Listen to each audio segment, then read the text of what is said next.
right answer to that question, and you just gave it. Thank you. Know that went to the doctor a week ago for my annual physical, and he has prescribed embalming fluid. May not be here much longer. May see what happens. So my job here is to do logistics tonight. And first off, I want to introduce you to our bartenders, which is Eugenia. Woo! Hey, if you need anything, she's your person.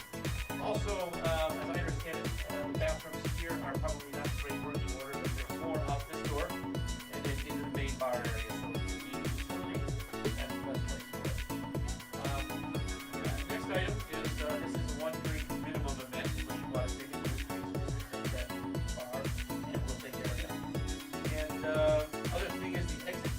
One exit here, one exit there, and then one of the house rules we have, which we should be pretty clear about because we talk about it every week. The only thing we really want you to do is to forget everything you went through today and yesterday and this week, and everything you're going to go through tomorrow, and just be present and have a good time. We all work pretty hard trying to prepare to entertain you, and now we're going to do it. So all we ask is come in with a clear mind and laugh your ass off, buy some drinks. The more you drink, the funnier we get. If you got any questions tonight, my name is Tom. Come hit me up. Otherwise, I am going to introduce you to our host. And our host is none other than Cottonwood. Let's hear it. Woo!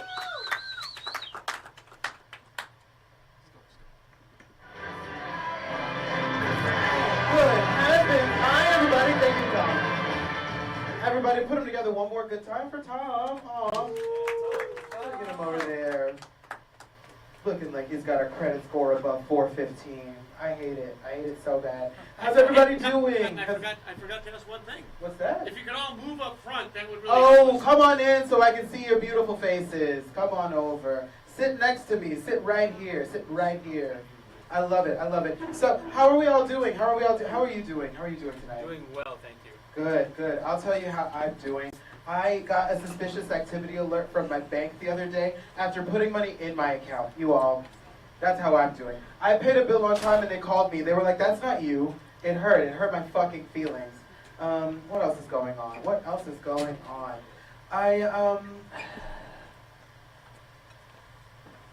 What's going on in the news? I know President Biden got cancer. The Republicans are like, yay, it's because he's gay or a robot or whatever they're saying these days.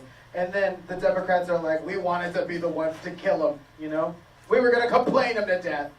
What else do we have? What else do we have? How are you doing? I'm doing well. Good. I like it. I like it. Where are you from? Jacksonville. Wow, Jacksonville. Yeah. All right. I have nothing for Jacksonville. I'm gonna look it up and find out who like your football team is there. Jaguars. Jaguars, Jacksonville Yeah. Jaguars. I like it. Okay, You know how cool. fast a Jaguar runs? Jaguar runs? Yeah. You know how fast? No, how fast? Me either. Oh, well, good. You said you were going to look it up, so I figured you'd look it up. You know, Do you know how high a Jaguar jumps? No, I don't. Me either. I would imagine high enough. Alright. How about it? All right, so we're gonna get the show started, nice and clean. How do we all feel about that? That was weak. That was weak. All right. No. That was better. No, it was better. Thank you. But we're all gonna do so hi, my name's Cotton. I'm your host for the evening. How do we feel about that? Thank fucking goodness. We're getting somewhere. We are getting somewhere. I love it. We're gonna do a really quick exercise with everybody, okay? Are you ready? Do this with me. We're just gonna laugh. Ha ha ha ha ha ha ha ha ha. Great. Thank you all so much. Everyone's mouth has been open. No one's cool anymore. No one's gonna fuck you. We're all geeks. Have a good time. Lose your shit. Can we do that tonight? Can we have a good time? Can we have for one night, can we just pretend we're fucking happy about something? Can we do that? The only person in here who's having a bad time is me, and that's because it's my job as a comedian. So when I tell you my credit's bad, what do? Laugh. You laugh because your credit's better. That's right. That's comedy. That's what I'm here for. Okay? Somebody stole my identity and gave it back. That's how bad my credit is. It's awful. My credit is so bad. My identity actually did get stolen. My identity got stolen the bottom of last year, around like November, December. You all, they opened up a credit card with my account and my credit score went up. It went up 50 points in a month. I decided I was going to go and, dispute the claims, find the guy, and so I really went on this journey and decided I would go and find the guy, figure out who he was, and then just knock on his door. You. Come home. Come with me and fix everything else. Please. I need it. I'm losing my gods. I want to just show him around. You know what I mean? What do you think about this? Maybe introduce him to my wife, introduce him to my boyfriend. What do you think? What should I do? Oh, by the way, gay. Did we knew that. Do we know that? Do we know that? Do we know that? Judge. Anal, dick in the butt, dick in the butt, dick in the butt. Do we know that? Do we know that? Dick in the butt. No? Didn't guess it? No? Okay, good. We got one, guys. We got one.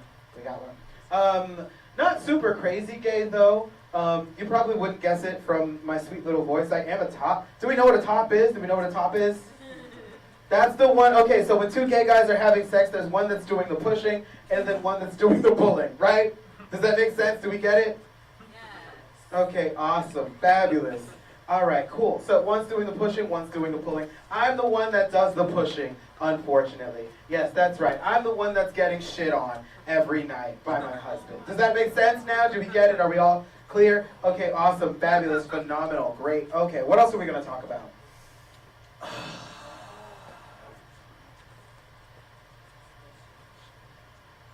The whispers. Do we hear any whispers? No, just me? I took my pill, I promise. Okay. There we go. We got one. I heard two. You did? I heard two, yeah. Yeah. For the record, I heard two. We're getting it. Y'all are figuring this out really fast. You're such fast learners. I fucking love it. Okay, so I don't know. I don't know. I think I'm just going to bring up our next comic. How do we feel about that? Do we want to see some comedy? Do we want to see some real comedy? Honestly, my outfit's doing all the work today. I look like I say Grand Rising unironically, and that's all you're getting from me. That's it.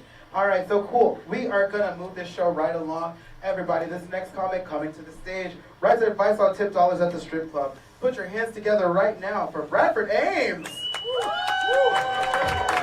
The back of my head.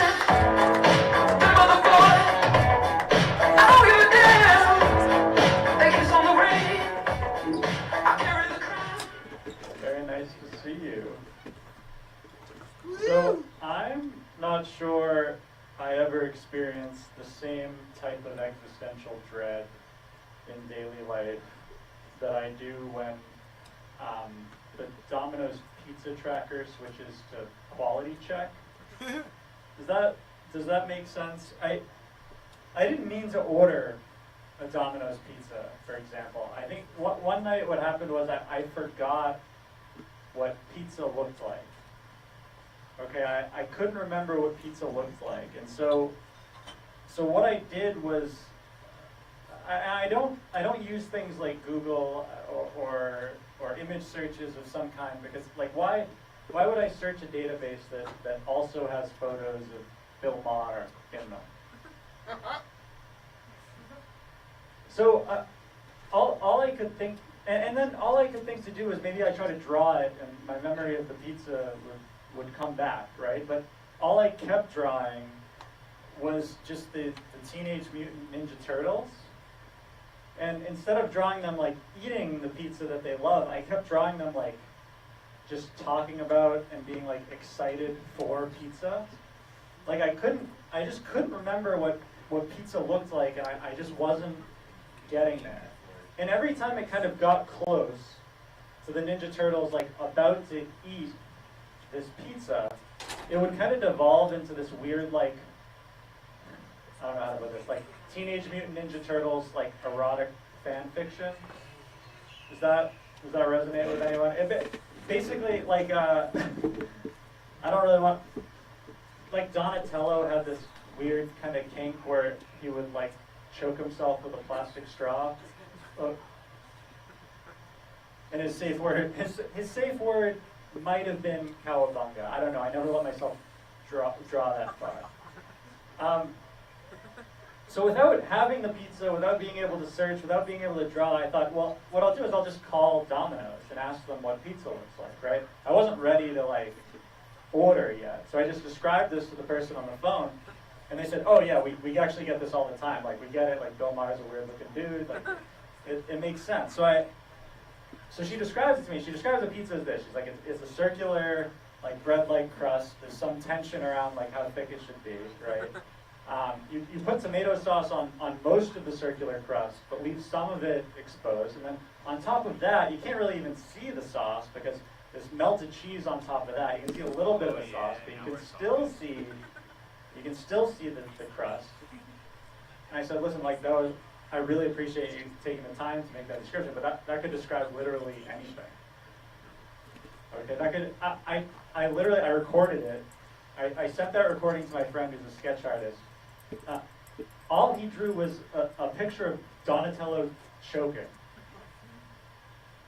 Probably on pizza this time, probably on pizza. So I was like, I have no choice but to actually order the pizza because I have to see it. And she was like, okay, we'll give you a discount since in this case it's largely like illustrative, right? So I order the pizza and she sends me a link to the pizza tracker, okay, and when I see a pizza tracker, like, do you realize like you're kind of a part of like something bigger than yourself, right? Like there's kind of a big spiritual and religious history to tracking things. Okay, like long before Domino's, long before the internet, long before anything. Like trackers date back. It's the same incestuous lineage going back to the time. They're called the Trackeriases. The Trackeriases. Some called Trackery. I don't know, but like you might not have heard about them, but they were important instruments in history. Okay, so like Trackerias V, for example, like they all kind of had these like very boring jobs that then all of a sudden became interesting, right? Like Trackerias V, this guy lived in Pompeii. Okay, his only job was just every day saying the status of Mount Vesuvius, and every day was like still just kind of a normal mountain, right? Mount Vesuvius is still a normal mountain, and then all of a sudden it was not a normal mountain. Okay, AD 79, not a normal mountain. His successor, a few generations later, Trackerias the 64th, he was in 18th century Paris. He was living a great life. He had a pretty mundane existence. All he had to do was keep track of the status of every person's head in Paris. Okay, it sounds hard to keep track of that many heads, but at the time the heads were not doing a lot that was interesting. He was like, okay, right now all the heads are largely still attached and have a lot of, or a few, or some percentage of anti-Semitic thoughts. Some percentage of French anti-Semitic thoughts. And then one day, reign of terror, during the French Revolution, these heads got a lot more interesting. His job got more interesting too. And then at some point, the quality check was introduced. And it didn't necessarily happen, like when quality check was introduced into tracking, it didn't happen when you might have expected it to happen. You might think it was like a Chernobyl type thing. You might even think like, if you've ever read the book, The Very Hungry Caterpillar, okay, you'd think maybe they would introduce it when like a bunch of copies went out that was missing the last page.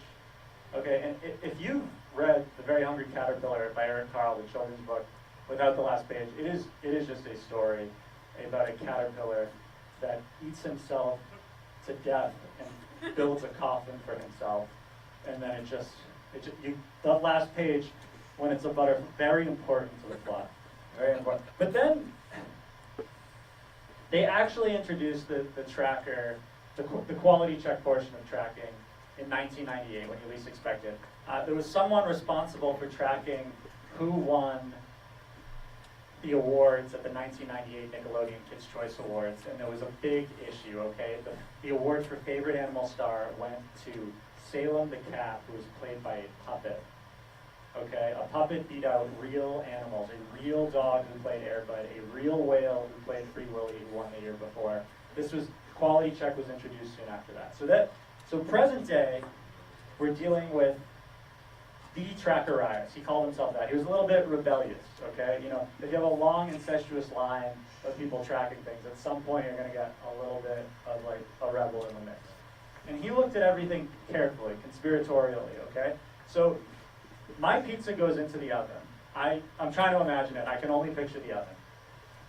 He looks at the pizza. He sees a pattern in the pepperonis, okay? He sees it's like, do you remember when Nicolas Cage in National Treasure was like looking at the Declaration of Independence and he was like, what if I check the back? Or like, what if I fold it into origami? And then he goes on like some like weird kind of adventure about like I don't really know where it landed. I think he was trying to find the tree that the Declaration was made out of.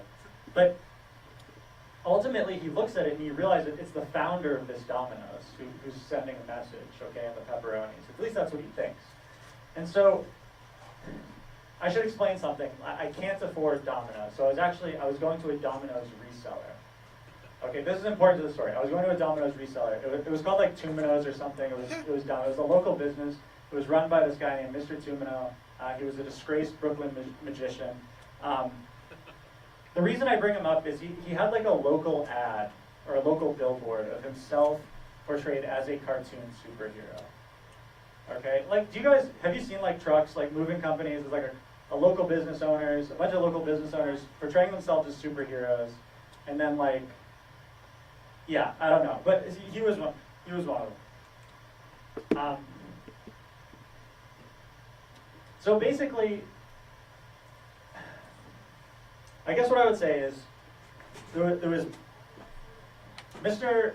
Tumino, okay. There was a second business owner as part of like this triumvirate of this like confederation. It was like almost like the Justice League for these like local cartoon superheroes. Does that make sense? Like this other one, he was also a reseller. He resold coin-operated massage chairs. Does that make sense?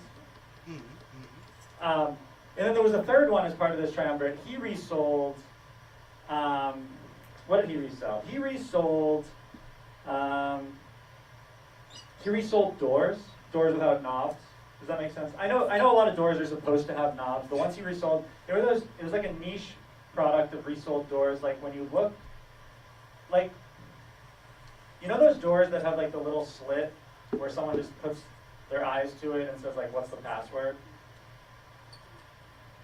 He resold those. Listen, I got the light for like 2 minutes and this joke is like 20 minutes long and it has an amazing payoff, I swear. So I guess what I'll say then, I'll end really quickly on this. I could either end on a joke about Dr. Seuss or World War II. I'll leave it up to you. What do you guys? Dr. Seuss. World War II. Okay, they're the same joke. Just try to remember I'm in control. So Dr. Seuss during World War II, he drew some actually pretty racist like cartoons that were like pro-Japanese internment. And then like on the other end of the spectrum, it was very strange. He was like actually very like helpful to like us Jews. And you might remember this like from one of his more famous children's books, Hide a Jufus Near Your Rufus. Okay, half a giggle and no time left. You've been very lovely. Good night. Woo!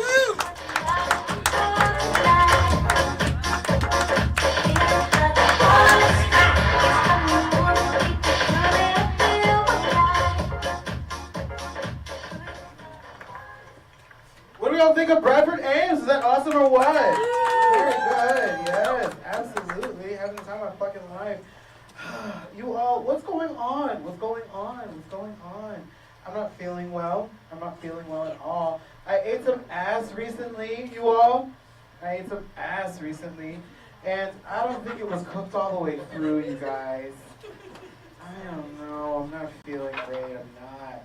I'm just not. What else? What else? I had to take an at-home corona test recently. Have we taken these tests before? These at-home corona tests? Have you all taken an at-home corona test before? COVID? Yeah. Yeah, But the test, the at-home testing, you've done that? yes. Right. I feel like they need to be bigger, right? They're very hard to pee on. Like, how do you do that? Like, what's that supposed to be? I don't get it. I don't get it at all. What other thing? Oh, okay. There we go. There we go. We're getting somewhere. We're getting somewhere. Gosh. I took a DNA test. Speaking of tests, I took a DNA test recently and found out I'm horny right now. There we go. I found out I'm horny right fucking now. I lost a pinky ring inside someone. Recently. I called them to get it back and they were like, which one's yours? They sent a video and looked like Sonic the Hedgehog, just a bunch of rings. Like, boo, boo, boo, boo, boo, boo, boo. I guess I know how to pick them. I'm scared to ask about my Apple Watch. But I don't think I will because I've been getting a lot of steps in lately. Like Siri's been very proud, you know, I've been closing all the rings. So I don't know if I'm gonna ask for my watch back. What else is going on? So I lied a little bit earlier, you all, I lied. I said I was gay, that's not true, I'm bisexual. Clap it up for bisexual people. Yeah, we're getting the worst of both worlds. No, I'm kidding, it's fine. Everyone's fine, it's fine, you're all fine. I'm bisexual. But I feel like dating men is a lot easier than dating women, you know? Like with women, you have to talk about your feelings. Heaven forbid you have to fucking listen. But with men, you just touch them where they pee. And it works for years. You got your relationship counseling, your date night, one of his relatives died, he died, you know? It's what he would want. It's true, it is what I want. My urn's gonna have a hole in it. I can't wait. My viewing's also gonna be a feeling, if you know what I mean. Like one of those, like the manta rays, like the, what do you call them? The aquariums where you can walk by and just like touch all the starfish and everything. That's what my week's gonna be like. What else is going on? What else is going on? Oh my gosh. We found out gingers, people with red hair, are apparently black. Have we been hearing about this? We've been hearing about this, right? So, check this out. Have you all heard that? Where are you all from? How are you doing this evening? We just got here from St. Louis. St. Louis. Yeah. Oh. I'm not going to do it. I'm not going to do it. Give it to us. I'm not going to do it. It's too easy. I can't. The wind blew you in. All right, okay. We did it. Welcome. Welcome to St. Louis. I'm so sorry about what happened. What you said, ouch? Yeah, ouch. Oh, I'm sorry. You're at a comedy show. Come on. Now, I've got to ask the obvious question. Are you here because of the tornado? Or are you just so excited about comedy that you came from the Midwest, from the West, to come and see me? We are excited about visiting relatives in Pinecrest. Oh, Lord. Pinecrest. Pinecrest. My people from Florida, I've found myself with a bit of a conundrum, a dilemma, if you will, here. I can tell them that they are at least 20, maybe more like 60 miles away from their destination. But if I do that, then I lose 2 valuable customers. These people are laughing at my jokes. Do I tell them, or do I keep them here? I think I'm gonna keep them here. I'm gonna do the selfish thing, it's true. Okay, so what do you do? What do you do? We're business owners, and I am a former redhead. A former redhead. You started with a redheaded joke. I did. So it perked a little bit. You made a ginger transition. Away from me, back to the joke. You are the joke. You're a redhead. Come on. Now, when you say you're a former redhead, I've got to ask, what does that mean? It looks brown. If I let it grow out, it looks more brown. It looks more brown if you let it grow. Gray. Okay. And gray, well, sure. Okay, you know. I mean, like, if a redhead gets old, does it turn pink? Like, what is, I don't know, whatever. I don't know here. I don't know science. Okay, so cool. So you've got, like, red hair. Apparently, the science, are you all ready? Are you all ready for the science lesson? Are you ready for this shit? Are you ready? Check it out. The science is that the gene that causes the red curly hair and the freckles is actually a gene that comes from Africa. So they're saying that people who have this gene are somehow related to Africa. They've got this gene, a recessive gene, that directly links to Africa. How cool is that? And so, Merida is a black woman. Who else is a Chapel Roan? Also a proud black woman. Conor McGregor, proud black woman. Carrot Top, black woman. You over there, Black man. the lovely business. What kind of business do you own? We own a couple, we're in the land surveying industry. I see. The land surveying industry. So, okay, it sounds like you just go places and look at shit. In a nutshell. Especially St. Louis, Missouri. Yep. It's all flat. What are you surveying? I'm sorry, I gotta ask. It's all flat. That's one aspect of the business. Topography up and down.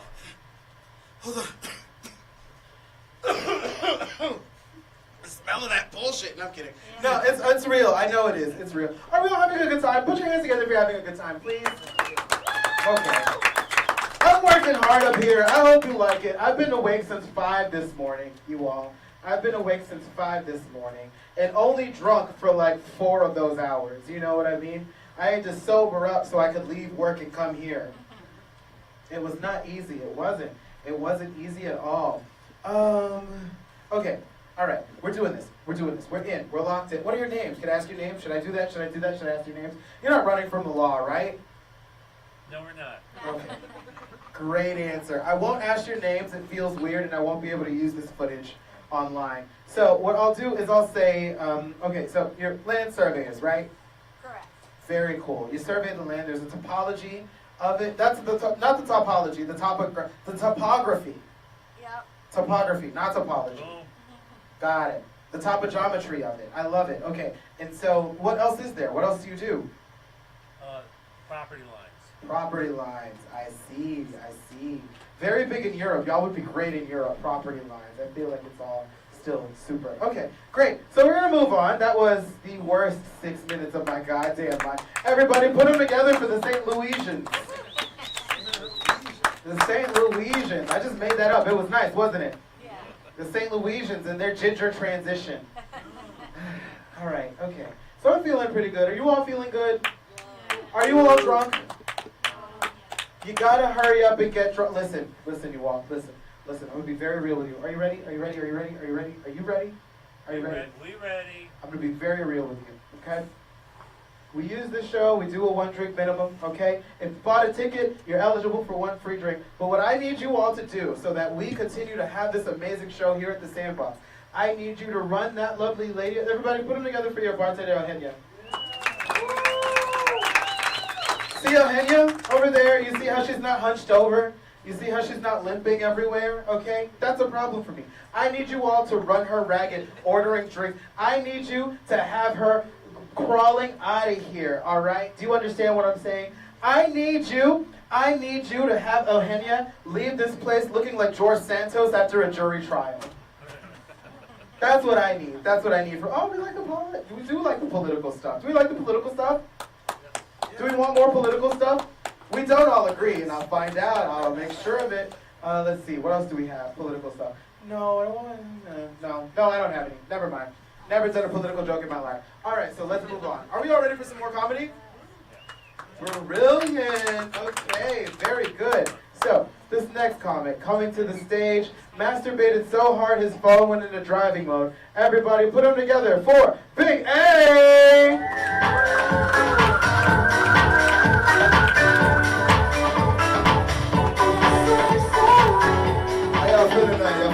Y'all feeling good? Yeah. You done asked y'all 1,000 questions. I'm like, you ready? Are you ready? Y'all survey land? Yeah. I'm trying to survey bitches. I'm gonna open up a company surveying bitches. But hey, look, I swear from God, I felt like the longer I stayed in this building, I was just gonna turn a little gay. Cause like, I just was hearing a lot. Bro, this man talked about fucking his husband and his dick smelled like shit. I was like, God damn it. I smoke a joint. I was smoking a joint outside. I was like, I felt like I was slowly turning gay. Like, just certain visuals I never had. Like, fuck, Cotton. Fucked my life up. P. Diddy fucked my life up too. Like, I used to be like jamming this shit in, and I feel weird. He want people to just come on his chest. Did y'all see that? I'm telling y'all now though. That's what he did. in his videos. He had somebody come on his chest. So now I call him Chestnut. Anyways, me and my homeboy was high the other day, Rich over there, and I was like, man, I wonder how do like can dogs tell that their owner is gay? You ever thought about that? Like, you know, dogs, they colorblind, so they can't know if it's rainbows or pink. So I'm like, I wonder how does a dog know that their owner gay? Like, and we couldn't think about it. It was just high. But I was like, man, another funny thing is, you know, you ever seen the dogs on Collins and they got little footies on? Like little footies on? Like, man, that's a bougie dog. And I was like, if I was another dog, I'd be like, bro, you gay. And then the dog would look at it like, bro, I ain't gay, my owner gay. I'm dumb, I just wrote that. I just thought about that. I was like, oh shit. But I see just white people in here now, I might get a job tomorrow, goddamn. You credited this motherfucker right now. Are you interested in surveying? Bitches. I want to survey bitches. I'm fat as your pussy. I love a big girl. You ever fucked a big girl? Like, anybody ever fucked a big girl in their life? Yeah, I love a big husky girl. I lost 100 pounds, so I'm still fat at heart, but I love a big girl. But your dipping preferences got to match mine. If you go to Chick-fil-A, you got to get the same sauce I get. When y'all at Chick-fil-A, what kind of sauce y'all choose? Shout it out. Chick-fil-A, that's just like original. You're so original. No Polynesian in the house? Polynesian. Okay, all right, you're a freak. But when you do wings, wings, blue cheese or ranch? Ranch. I don't fuck with ranchy people. Neither. Blue cheese with the crumbles though, right? That's fire. I love blue cheese with crumbles. Let me stop. But I used to date this one big girl. I took her to the house, turned off the light, slid this dick anywhere. I called her anywhere pussy. I was like, damn, you're back in your fucking knees. And I was like, damn, your arm feel wet. To your neck like this. That was free. He said a few dick jokes. I guess I should. You know, white people could be gay on one night and they'll reset the next day and be like, I didn't like it. Am I like? Black people can't do that. We be like, pause, bro. You just blow towards dick like you gay for the rest of your life. For the rest of your life, you gay. I used to be gay. No, you gay now. Like, you know. That's crazy. You know that in the black community, they be like, no diddy. I don't know. Do you be in the hood? Like, would they be saying pause? Yeah, he don't. No. I got my friends that's gay. When they be like pause, they be like press play. Press play.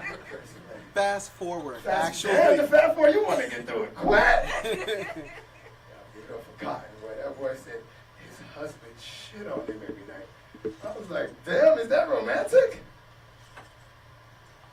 Okay, you gave me the light, you gave me the light, yeah. Yeah, why you light me at that part? You could have light me when I just killed it just earlier. Anyway, just laugh when I'm about to get off, all right, y'all? Just laugh. Ha ha ha. It's your boy Big A, thank you. America.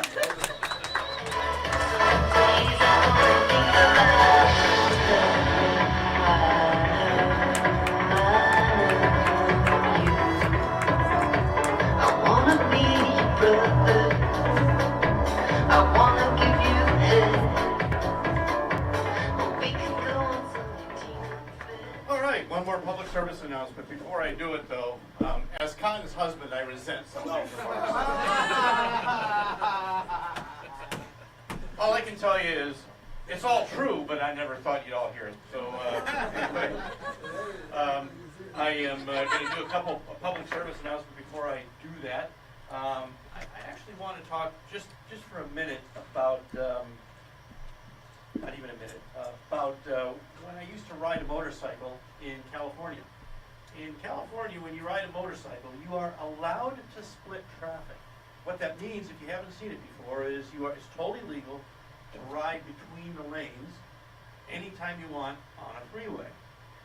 And I used to have a 55-mile commute in Los Angeles, each direction, and I did it on a motorcycle because if I didn't do it on a motorcycle, I would be about 105 years old right now. So I did that commute, and I think what people don't realize, and you wouldn't notice here when you get into rush hour traffic, but what you do realize when you're on a motorcycle is, so when you get on the freeway here in Florida, you get on when you get on, even if it's your regular commute, you don't see the same people. It just, you might be on a minute earlier, a minute later than you usually are, they might be. So, but it's generally the same crowd of people. What happens when you're on a motorcycle in California is you absolutely see the same people every day during your commute. Exact same people, same car. What you don't really expect is they're all doing the same thing every day in their car that they were doing the day before.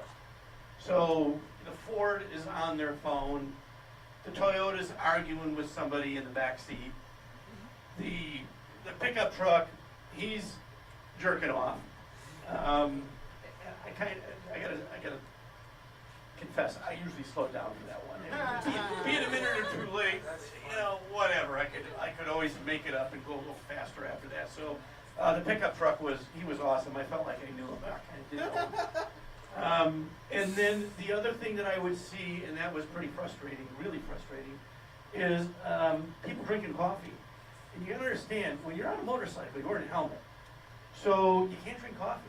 So there's nothing but jealousy towards people that can actually drink coffee while they're commuting. That sucks. My solution to that was to use a caffeine suppository every morning before I got on a motorcycle. And that worked pretty well. Anyway, I am going to go through just a couple of the bar rules we had. Like I said, rule number 1 is, Cotton's already going over it with you. Laugh, have fun, have a good time, be light. Rule number 2 is 1 drink minimum. I think some of you already satisfied that, but what I'd really rather see is about a 4 drink minimum. So if you can pull it off and have 3 or 4, unless you've been driving, in which case 7 or 8 and just go to sleep on the beach outside. But have yourself some drinks, have a good time, and get Eugenia tired. So with all that said, Cotton, you ready? Do you want me to announce the next person, or do you want to do it? I'll get on. Say it back. I guess these days I'm his caffeine suppository. Everybody check this out. Are you ready? Nobody ever, because of the way I talk and me having whatever, because of the way I talk, nobody ever believes I'm from the ghetto until I do shit like this. That is a shot in my Chardonnay. Good luck, everybody. All right. So, I feel like we need to lighten up a little bit. I do. I feel like we need to sort of pick the vibes up. Everybody's having a good time. You're listening so intently. In fact, even the speaker's listening. The speaker is present with us. Listen. You hear it? The room is happy to be here. The room is filling up all the seats. It's exciting. I want to just lighten up the mood a little bit because everybody's paying so much attention and talk with you all about suicide.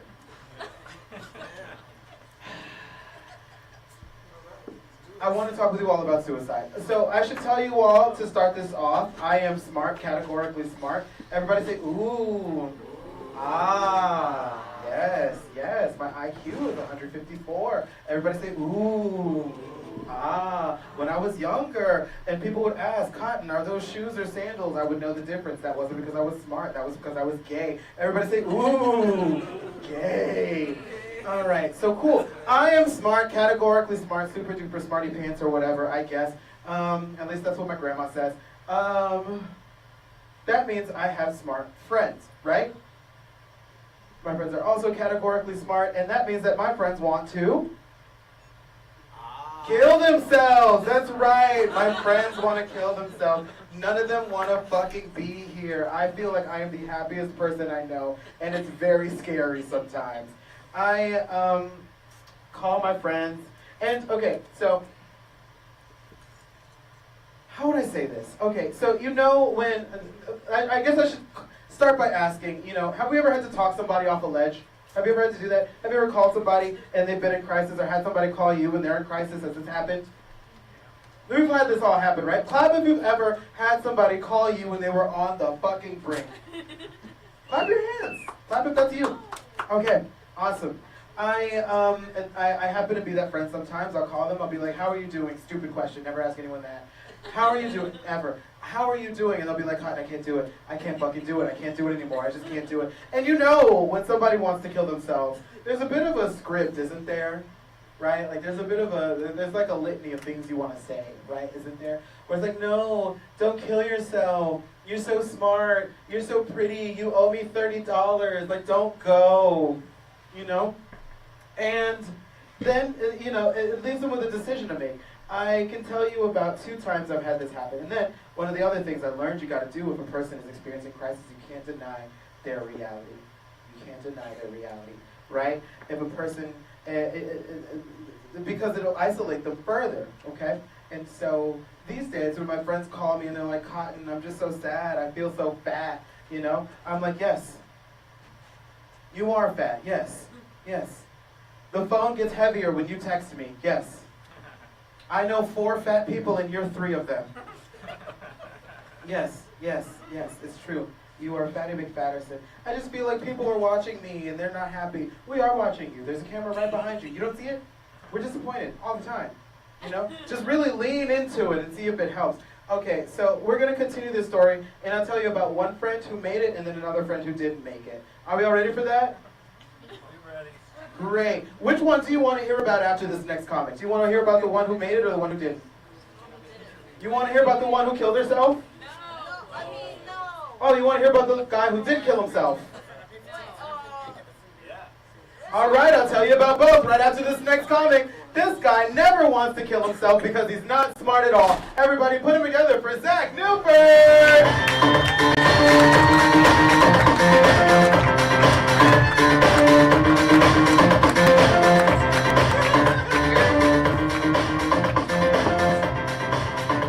Oh yeah, what's up, the Sandbox?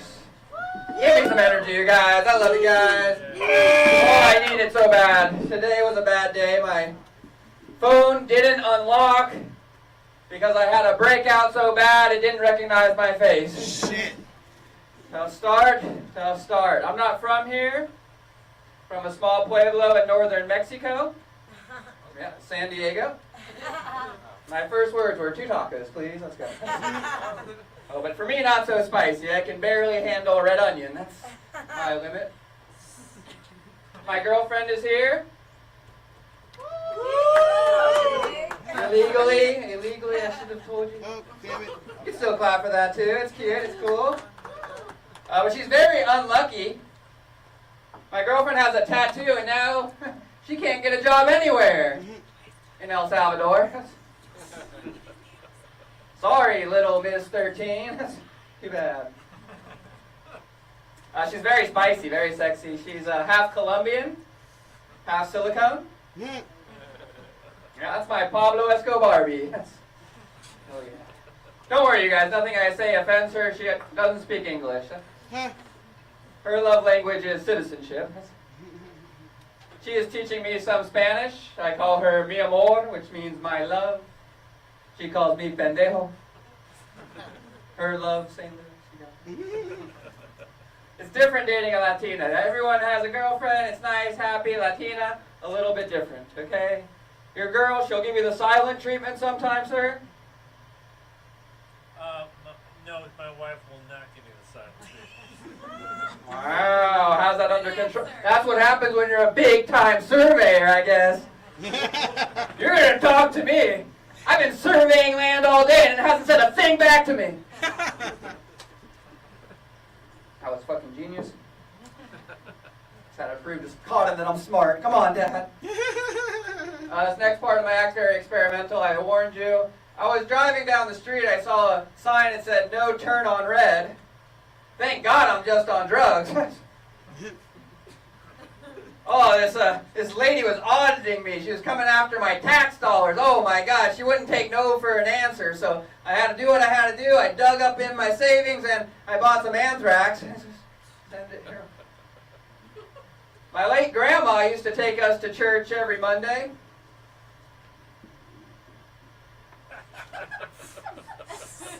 I went to Catholic school. My gym teacher taught me abstinence wearing a shirt that said, "Just do it." You guys are a smart crowd now, I get you. You know Antivorta, Roman goddess of the future, of course, and her husband Ed, suffix of the past.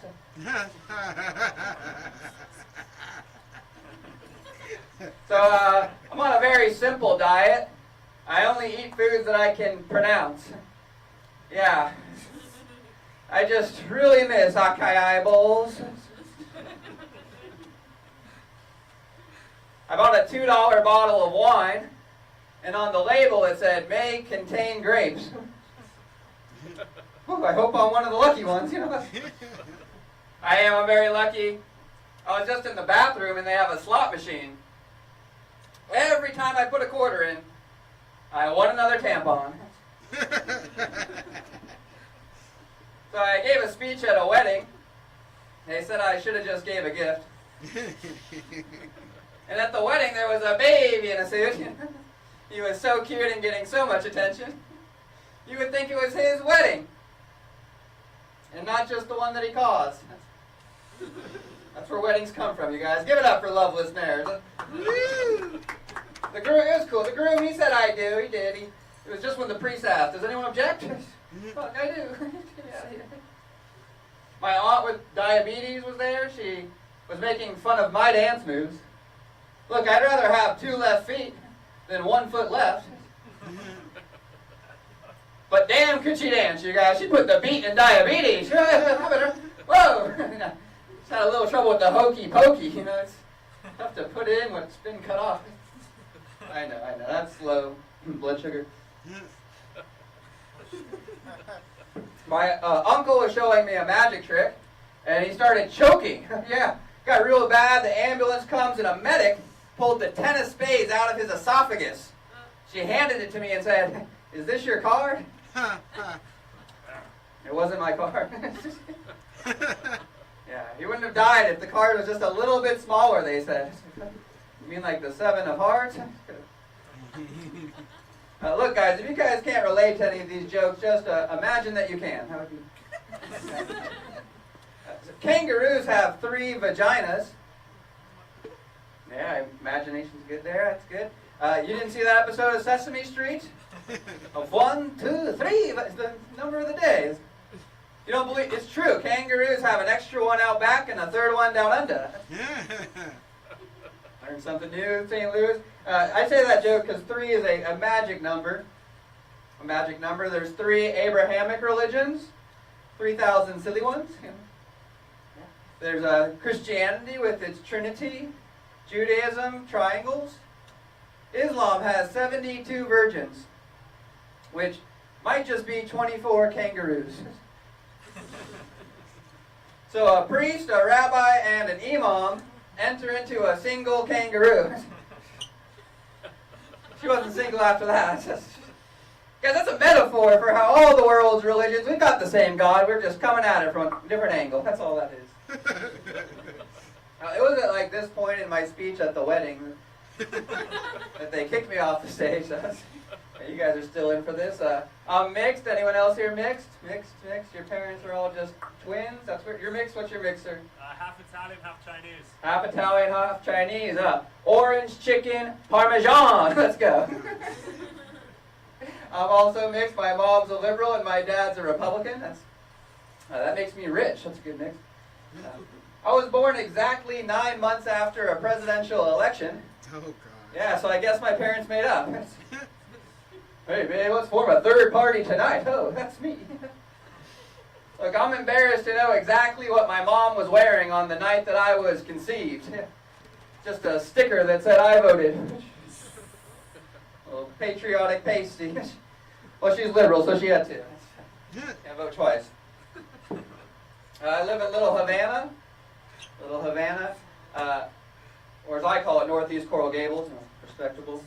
My landlord is Jewish and Cuban, so he has 2 gold chains,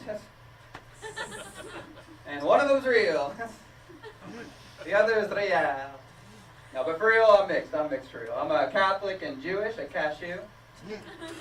I go to church to talk to God. I go to synagogue to talk to my lawyer. After Mass, I confess. After temple, I complain. On Sunday, I gotta go to Mass. Wow. It's cool though, I'm the only one at church with a yarmulke. It does come in handy when they pass around the offering. I just scoop up some money and take it home with me. Oh, don't worry guys, I give back 10% to my rabbi. It was his idea. I just do my Catholicism a little bit different, as you can tell. I believe in a millennial Jesus. Yeah, millennial Jesus, he turned water into White Claw. His last supper was Chick-fil-A. Your Jesus, he's in a Trinity. I respect that. Mine's in a threesome. Let's go. In the name of the Father, the Son, and the avocado toast. Holy guacamole. If you guys want, you can say, Lord, millennial Jesus' prayer with me. Our sugar daddy, who art in the metaverse, hallowed be thy username. Thy short kingdom come, thy will be done tomorrow on earth as it is in the kitty cafe. Give us this day our daily Starbucks Frappuccino, and forgive us of our microaggressions, as we forgive those that said something insensitive online 8 years ago. And lead us not into OnlyFans, but deliver us from P. Diddy Top Ramen. I'm also Jewish. Means I know weird stuff like Adolf Hitler was born on April 20th. Yeah, so growing up I was always afraid of 420 graffitis. Oh my God, neo-Nazis. Then in college, my buddy comes up to me like, Zach, what are you doing to celebrate 420? I'm like, oh my God, Steve, that's sick. He says, yeah, man, it's gonna be sick. We're gonna go out to the field and smoke some J's. Oh no. Yeah, dude, I'm Jayish. That's terrifying. No. Come on, bro. Last year in the dorms, we hotboxed the showers. Oh. Some kids couldn't handle the gas. So I bashed his head in with my menorah. Don't worry. My family likes to go on vacations. We go up to New York, go to the Holocaust Museum, and there's a Groupon. And when you get to the Holocaust Museum, they give you a card with a guy's name and his face on it. And at the end of the tour, you find out if he lived or if he died. Fun game. And we're going on the tour, and we see the striped uniforms. And oh, look, they even have the bat from the Glorious Bastards. That's cool. Anyways, at the end of the tour, I find out that my guy lived. My mom's lived. My dad's lived. My little sister, that guy is still alive. Oh my God, what are the chances of this? 1 in 6 million? Anyways, I go to the manager thinking there must be something wrong. And he goes, yeah, you guys, the Holocaust Museum is next door. This is the Baseball Hall of Fame. Oh. The Yankees. Okay, yeah. Guys don't like that joke. Look, I get a lot of flack for that joke. People say it's insensitive and doesn't respect the lives of those that were lost in the show. I get it. I get it. But the woman that told me that, I had to tell her. Man, this is a comedy club. The Holocaust Museum is next door. And I bashed her head in with my menorah. That's right. So, you guys like arithmetic, a little math? You're a math fan. Nice, nice. I'm a professional mathematician as they come. I represented the United States in the math Olympiad in middle school. Yeah, I did. It was pretty cool. We actually won. We beat China in the international competition. It was the first time the United States had ever won the International Math Olympiad. Pretty cool. I do have to give credit to our captain, Xiao Tang. Co-chairs Alexander Wong and Alexander Wang, no relation. And Linus Tang, who helped me translate. That was the key, actually. I did learn some Mandarin. Iya san su set chiba jioshe. I just counted to 175. Yeah, Mandarin has better numbers than America, I gotta tell you guys. A quarter of a syllable per number. You know how much math you can do in that time? What do we have? 11. 11, that's 3 syllables for one number, big mistake. 11, that's not even a number, that's 2 letters with a Jewish first name in between. 11, what the? 7, that's one of our top 10 numbers, 2 syllables, waste of time. 0, not a good start. If we had the Chinese number system and America's unfiltered capitalism, we'd be on Mars right now, you guys. We'd be a sandbox on the dusty red planet. We could be on Mars, you guys. We could be listening to Martian comedians. Would you guys like that? I actually brought you guys a Martian comedian. Give it up for Dusty Blaster! Hey, yeah, I'm Dusty Blaster, yeah, Dusty, yeah, like my ex. Why do they call it the red planet anyhow? It may look hot from afar, but up close it's a dry, lifeless nightmare. Like my ex. Yeah, Dusty Blaster, I still live in my mama's crater, and she's always asking me the same question. Dusty, why don't you get a job? Just like my ex. I had this fine earthling woman. She was in my bedroom, and I took off her spacesuit, and her head exploded. Ah, damn, I forgot to turn on the atmosphere. Oh, but it still wasn't as messy as my prom night. My prom night, you know, Duster Blaster got it in with my ex. Yeah. And then she went off to college, and on spring break she went to Roswell, and I never saw her again. I miss my ex. So make sure you guys don't eat any red food dye and don't take the COVID vaccine. I like my ex. Yeah, that's RFK at the end.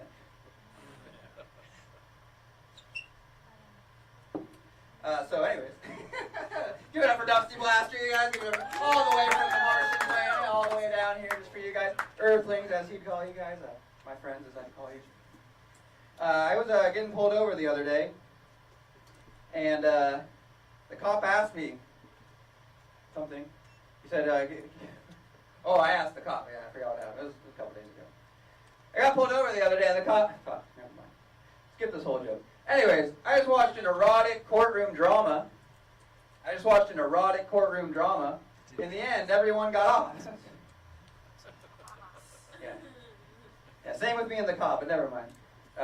Anyways, this is the first gig I've done in person for a while. My last one was on Mars. I was trading spaces with Dusty Blaster. Before that, I did a gig in virtual reality, believe it or not.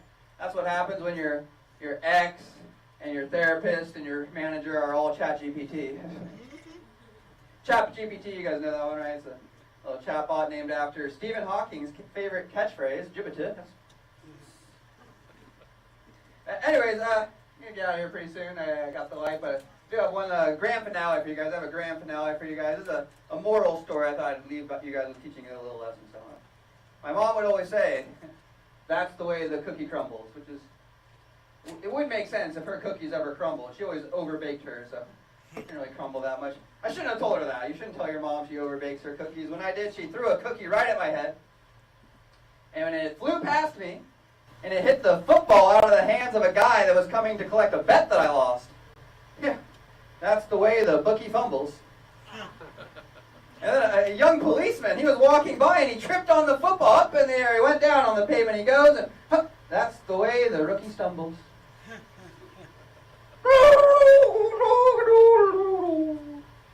That's the way the Wookiee mumbles. Oh, I'm glad you guys liked that one. I tried telling that one last week, and this little Italian woman straight from the tanning salon was chastising me. She said I shouldn't do those, silly jokes, those hacky word plays, those forced callbacks, those outdated references. I said, oh my God, ma'am, you're right. And that's the way that Snooki humbles. I'm Zach Newport, you guys. Thank you so much.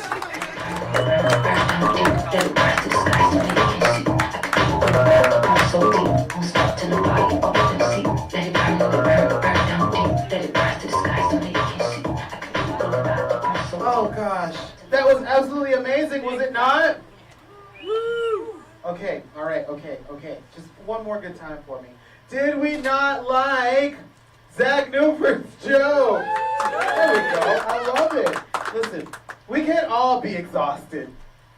Actually, you know what? Everybody just take your clothes off. Right now, I'm kidding. I'm never beating the Diddy allegations, and that's okay. I've made peace with it. All right, so we are going to move the show along. How are we all feeling? You know, I almost forgot that I was going to tell you about my friend that killed herself. Zeta was like, damn! I thought we got away. No, not quite. So, check it out. My friend called me. She's like, Cotton, I'm having a rough time of it. And I was like, no, don't kill yourself. You're so smart. You're so pretty. You owe me $40. You know what I mean? And she didn't believe me. And she did what a lot of people do when they're going to kill themselves. Have we all had a friend who killed themselves before? No? Yeah. I'm sorry. One of the telltale signs is that they start giving their stuff away, right? Because they think that they won't be needing them where they're going, right? This lovely young lady, she's aware that I've got a garden of maybe about 60 plants. That's real. I can show you pictures. I've raised a bajillion tomatoes. They're all taller than me. And they give me fruit all the time. It's very beautiful. I'm so happy.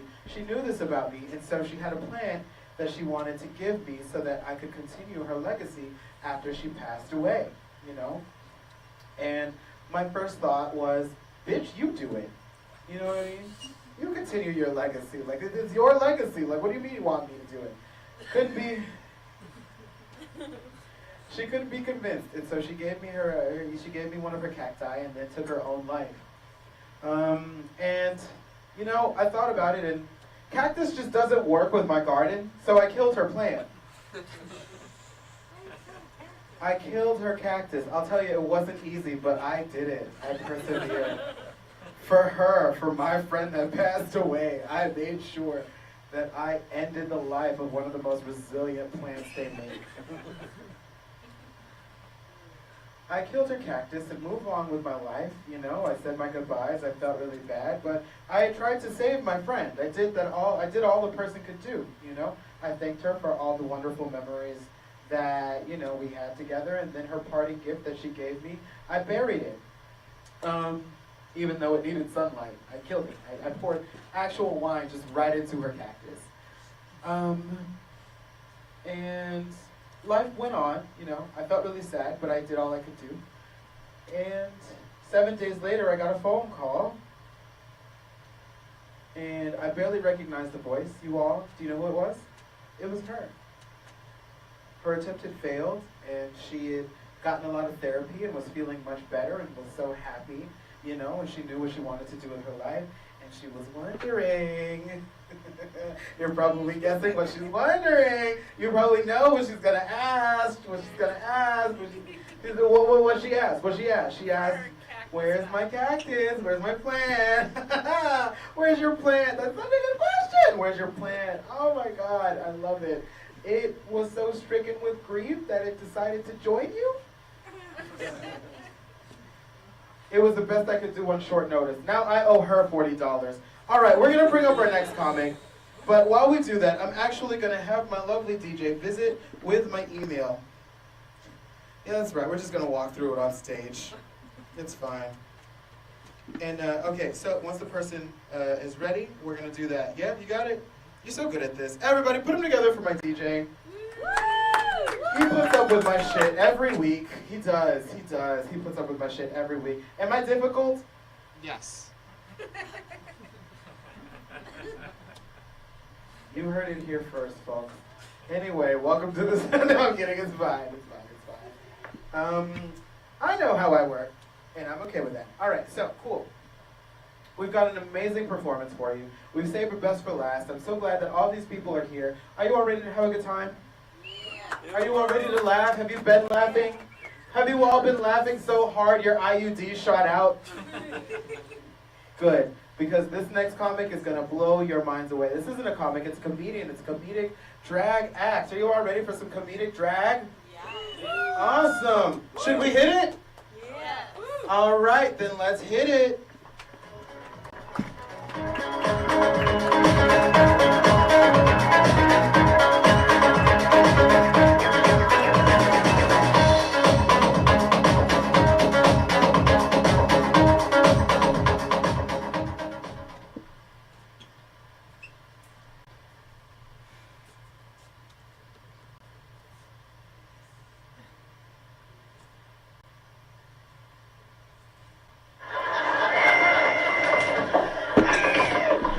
He appears angry. Angry? No, I am not angry. Your star is not angry. She is merely disappointed. Disappointed? Yes. You have not been honest with me, Kermit. I haven't? No. When you told me we were spending a week in the swamp, you never said there would be snakes and spiders and alligators. Well, no, I was saving the best part for a surprise. Surprise? Kermit, you are out of your little green mind. Well, Gina, but, you know, I was born in the swamp. My roots are there, and I just wanted you and my other friends to see it. But we don't have to go back to the swamp. We can go to back where you were born. The sty. You know, where your roots are. Where pigs eat swill and wallow in the mud. Remember that? Huh? Remember this?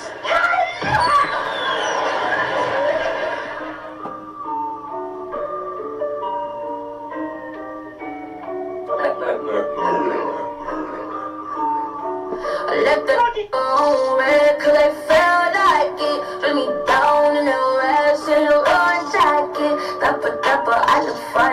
my chicks to find. No wonder why I do whatever I like. I do what I like. I do. I do what I like. I do. I do. I do what I like. I do. I do. I do what I like. I do.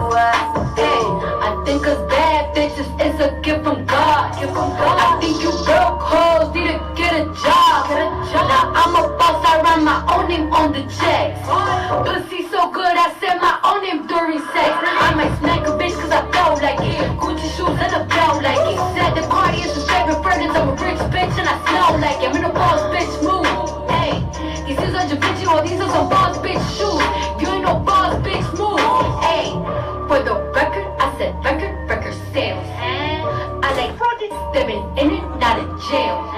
They say by now that I'll be finished, hard to tell. I can tell. My little 15 minutes lasted long as hell. I left the on red 'cause I felt like it. Put me down in a rash in a orange jacket. Dapper, I look fine and my chicks to fine.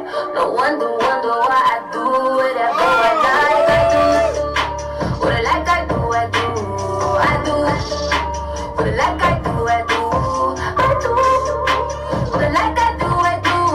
I do what I like. I do. I do. Broke girls do what they can. Good girls do what they do.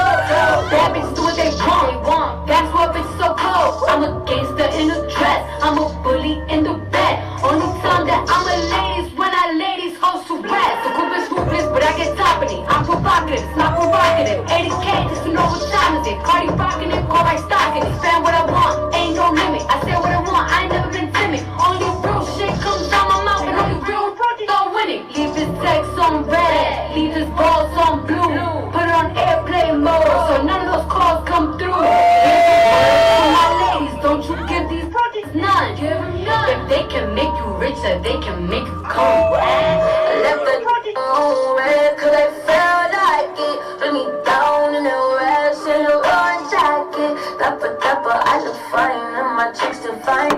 No wonder why I do whatever I like. I do what I like. I do. I do. I do what I like. I do. I do. I do what I like. I do. I do. I do what I like. I do. I do.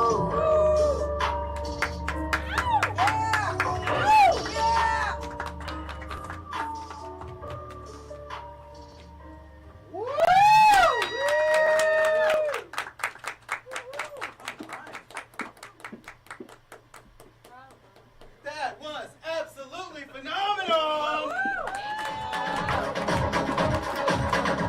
As a person who was brought up, I've got my own feelings about pink. Thank you, baby. That was absolutely phenomenal. Everybody, put them together one more good time for our very own goddess, Zenith! Was that phenomenal or what? Wow! You know, as a person who was brought up Muslim, I've got my own feelings about pig and swine, right? And I'm sure Bradford over there and maybe half of Zach can sort of understand where I'm coming from. But we've all just got to make some decisions sometimes, don't we? Everybody put your hands together one more time for Goddess Zenith! All right, what I'm going to ask the DJ to do if he's not having the hardest time of his life is play just a little bit of music underneath me while I explain the open mic session that we've got coming up. Are you all ready for that? Just a little bit, just very silent. Yep, there we go. Perfect. Thank you so much. All right, so that was absolutely phenomenal. I appreciate everybody who came in, who stayed, who had a good time. We are still using a 1-drink minimum, but we're entering the open mic portion. Did we all enjoy the showcase? Did we enjoy talking about Mandarin with Zach? Did we enjoy talking about suicide with me? Did we all enjoy talking about Bradford? Did we all enjoy everything going on? Did we all have a good time? Well, good. That means the Prozac's working. So, we're starting the open mic. The open mic rules are pretty simple. You get 5 minutes on stage. If you haven't spoken with the DJ, please do so. Make sure that you're on the list. Right now, the first person we have coming to the open mic is none other than Ralph Bruni. So, you get 5 minutes on stage. Don't say anything homophobic. Ralph, get up here and fuck it up, shall you?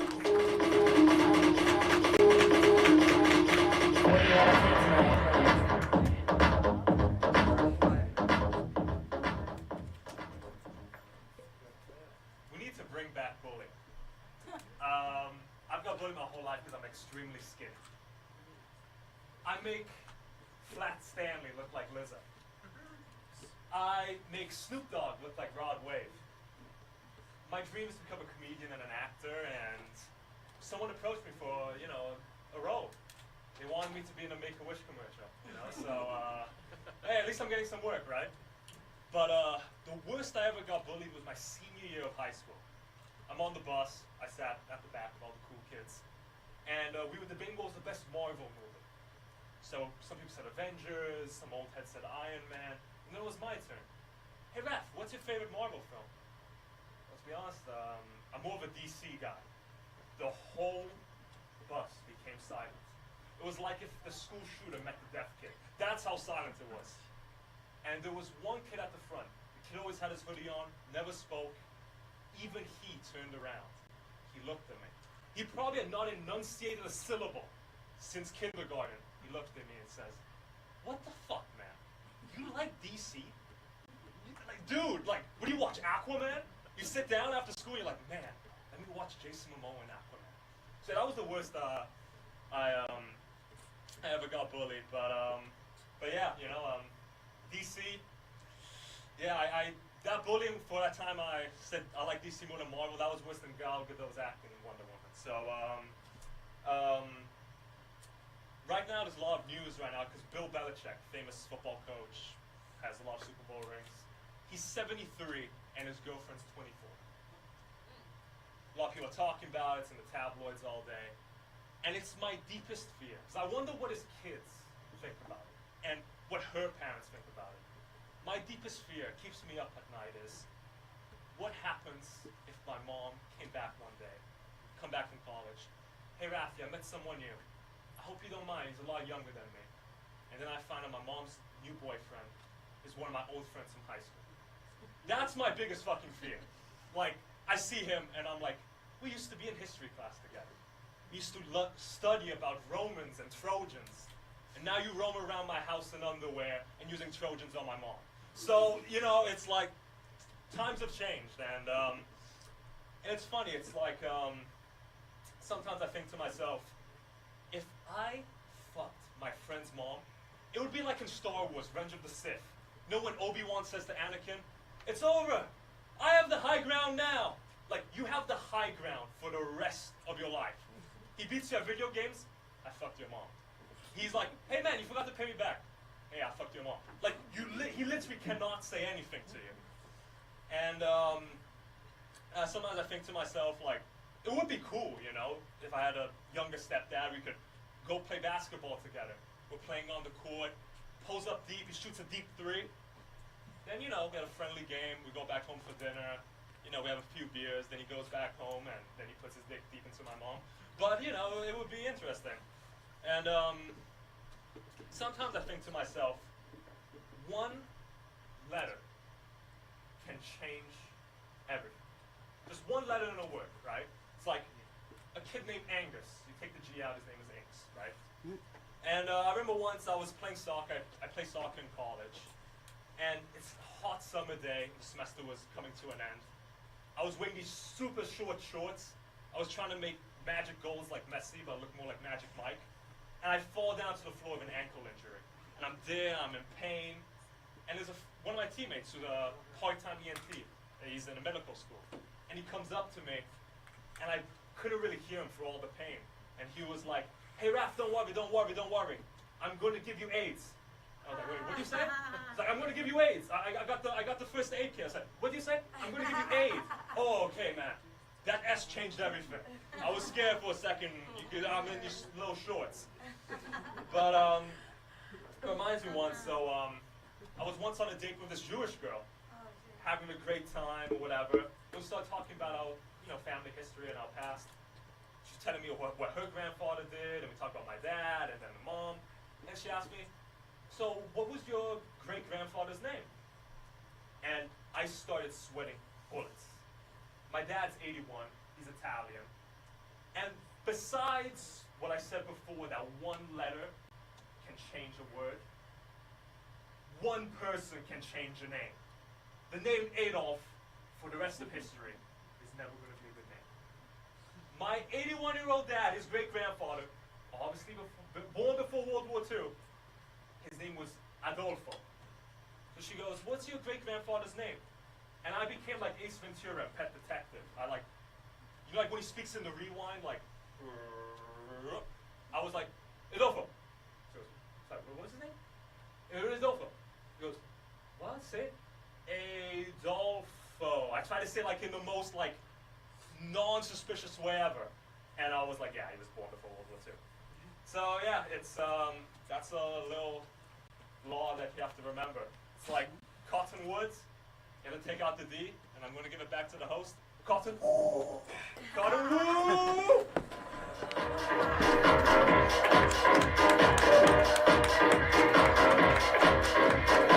Take the D out all you want as long as you put it right back in. Everybody put them together for Rod Bruni.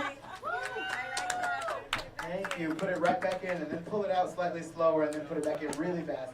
Alrighty. I'm wondering how the microphone... Y'all enjoyed that a little bit too much, didn't you? It's always the sexy jokes with you people. It's always the jokes about my hot, wet, tight, squelching ass. Don't any of you ever want to hear about my big, fat, black, veiny dick? Okay? Am I just an object to you people? Well, good. Heaven forbid you're all here trying to listen to what the fuck I'm saying. Alright, so we're going to have a very special message from a white guy.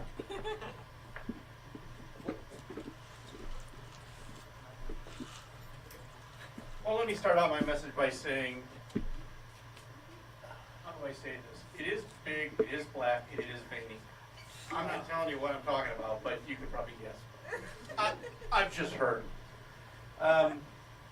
One thing I also want to do is complete the thought I had on traffic when I got up here before. And I'll give you a little bit of a comparison. This will go fast, but I'm going to give you a little comparison between San Diego traffic, which is where I'm from, and Southern California, and Miami. In Southern California, the texting lane is the right lane. In Miami, the texting lane is all the lanes. In Southern California, the putting on your makeup lane is the second from the right lane. In Miami, it's all the lanes. So you've got to kind of get that right.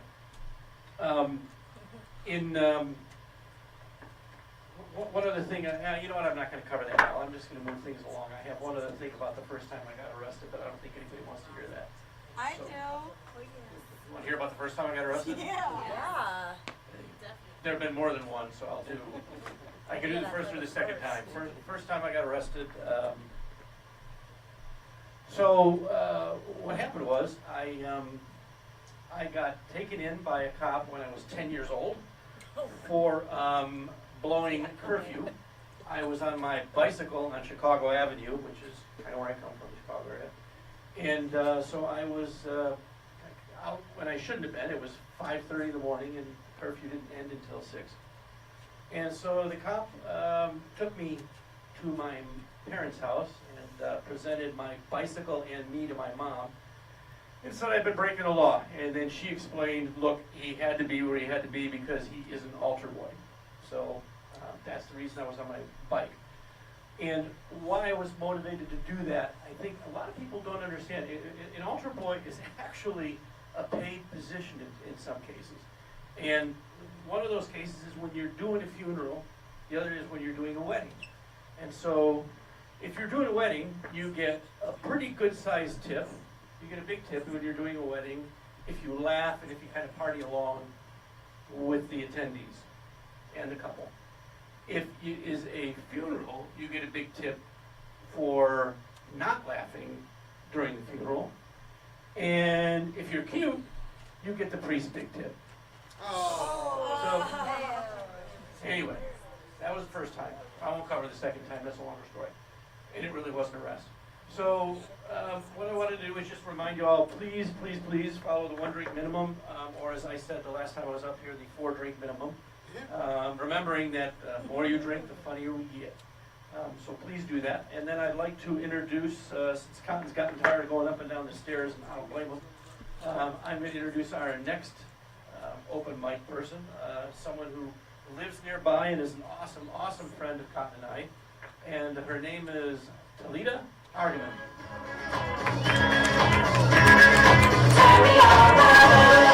Once we got into my place, my place, my place, my place. My lipstick was all over his face, all over his face. I knew what Hey, what's up, you guys? How we doing? Love how you said my name. Thank you. He was like, "How do you say your name?" I just said it once, and he was perfect. You missed your calling. You should have been a teacher, or announcer, some shit. Yeah, my name is Talita. Hey, how? But usually people are like, "What's your name again? Is it Talita, Thalia, Teresa?" You know, you don't really want to deal with this. I'm like, "Yeah, Susan, you got it." You know, that's it, Susan, you got it. You know, that's so exotic. I'm not exotic. I'm fucking exhausted, bitch. I'm fucking exhausted from your fucking confusion. That shit is. But people want to know where you're from, so I won't leave you guessing. I was born in Brazil. Okay, here we go. Brazil plus Brooklyn plus ambiguous white. People do their math in the head like they work for NASA and shit. Puerto Rican. Nah, they got it wrong. So that's just me. Yeah, I've been doing this for about 1.5 years. It's a lot of fun. You know, people come to watch you and they give you great advice. They try to make you feel better. Oh my gosh. You went up there. You're so brave. Yeah, I'm fucking brave. Word, this shit is brave. You know what fucking brave is? Driving my 2001 Lexus on I-95, bitch. That's fucking brave. You know what's brave? Going to Costco on Saturday at 1 p.m. without taking a fucking edible. That's brave. Do this shit sober? What? You know what's brave? Working as a teacher in South Florida with no health insurance. What? That's brave, bitch. This shit? I thought you was gonna say you funny. How about I'm funny, sexy, something? I take it though, fuck it, I'm brave. Brave. But you know, there's some comics out there, a lot of dudes, yeah, they love to help the ladies or try to fuck them. But when they try to help you, you know, dudes like, you know, you pretty good, that's pretty good. You know what you should do? You should make fun of your height, because you're real short. Why don't you say this? Why don't you say, I'm so short, I don't even need to get on my knees to suck dick? Word? That's hilarious. Why didn't I think of that? Dude, you're so brave. You're so fucking brave. Thank you so much. Yeah, that's the shit, you know, but it's like about dating, right? People don't know how to relate to each other anymore. I always hear people come up here and they go, "Oh, I'm dating, it's so hard, who's on the app?" I don't know, I come from old school. I'm from the old school, like, you cute, let's fuck, hey, we dating. And then we do that shit until we figure out who's crazier and we keep, you know, on to the next. I'm not against apps. Who's on the apps? Who's on, right? Okay, don't be embarrassed. I'm just saying for me, it's too much. I gotta take a picture, post a picture, look at pictures, think of the lies I'm gonna fucking say. I don't know what I'm gonna put on there. Lies, that's so much work. Then you gotta, it's too much. It's too much. I mean, I was arrested too. I was locked up. Yeah, I was locked up for 18 years, kid. You know that? What? Mm-hmm. It's called a relationship. That's brave, and that's my time. Thank you, motherfuckers. I love you.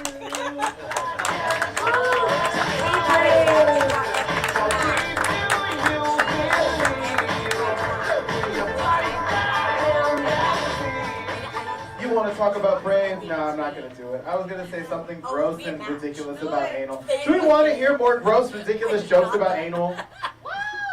Do you? You do want to hear more jokes about anal? You want to know what's brave? Okay, inviting a Jamaican over after not having receptive sex in years. That's what's brave, okay? I deserve a purple fucking heart. I looked at this much dick I'm talking about from my elbow all the way up to my middle finger. I looked at that much dick, veiny, thick, all of it. And I was like, yeah, come on over. We'll see. Right? That's the worst, right? That's the worst thing you want to hear during sex. I feel like a lot of people here are straight, and so for them, sex is like it just goes in. For some of the ladies, it goes in a little bit too easy, doesn't it? Right? But you gotta understand, when you're talking about anal sex, there's like an entire preparation that's gotta happen. You really gotta get up in there. You gotta stretch it, you gotta make it deeper, you gotta twist it, you gotta bop it, you know what I mean? The water can't be too hot, otherwise you're making chitlins, okay? There's a whole situation that goes on, and it's not for the weak. It's not for the weak. And doing anything other than spending 6 hours getting a colonic, taking 3 different fiber pills, and then taking an Imodium on top of that, and then saying a prayer, spinning around in the circle, killing the Pope, electing a new Pope, okay? And then going and taking out the mail and still sitting on an entire packet of lube, okay? And trying to have anal sex with anybody, that's real bravery. Yes, right. Yeah. The planes all fly out like the American flag appear. Can you make the DJ? Can you make the American flag appear behind me and like the anthem start playing on the Instagram live? Can you do that on the Instagram live? Can you make it so that I'm like super patriotic? I tried getting fucked in the ass once. It was stupid. It was so stupid, you all. Don't do it. Don't do it. Don't do it. Just use the front. You want to know the key to a good hand job? I know you do. Do you want to know the key to a good hand job? Who doesn't? A good hand job? Do you want to know the key to a good hand job? Use your mouth. Just use your mouth. All right, we're going to bring up this next comic. Are we all ready? Yes. She means so well. She writes advice on tip dollars at the strip club. Everybody, put your hands together for Luceni.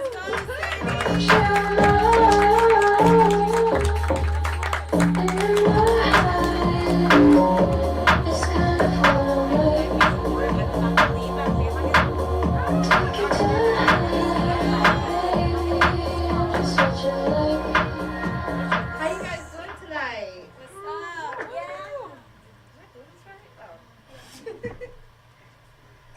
All right. Hi everybody, my name is Luceni. Does anybody in here have parents? All right, not many orphans in here, that's good. So growing up, I hated when they always made promises that they couldn't keep. Like whenever I wanted to go to the movies with my friends, my mom would be like, sure, just clean your room. But, is this on? Yeah. Hello? Okay, yeah. But then when when the room is clean, she'd be like, no, I had a dream. You can't go out anymore. I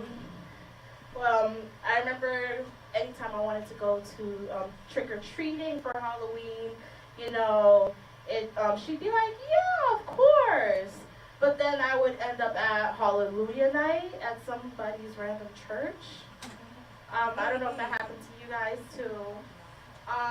But like the number one lie that I always hated was whenever my parents told me, I brought you into this world, I can take you out. Then why the fuck am I still here? I've been wanting to be taken out like since I was 15. Come on now.